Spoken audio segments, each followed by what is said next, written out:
رسول اللہ صلی اللہ علیہ وآلہ وسلم نے فرمایا، جو شخص اپنے مسلمان بھائی کی عزت اس کی غیر موجودگی میں بچائے، یعنی غیبت کرنے والوں کو اس حرکت سے روکتا ہے، تو اللہ تعالیٰ قیامت کے دن اس کے چہرے کو جہنم سے بچائے گا۔ رسول اللہ صلی اللہ علیہ وآلہ وسلم نے فرمایا، اس امت کا جو آدمی آخرت کا عمل دنیا کے لیے کرے گا، اس کے لیے آخرت میں کوئی حصہ نہیں ہوگا۔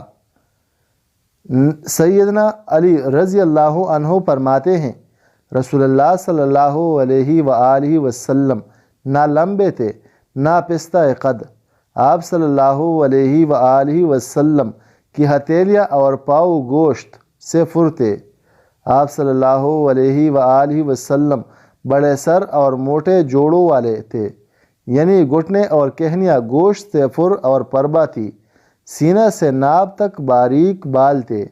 جب چلتے تو آگے جھکے ہوئے ہوتے، گویا آپ صلی اللہ علیہ وآلہ وسلم اوپر سے نیچے اتر رہے ہیں۔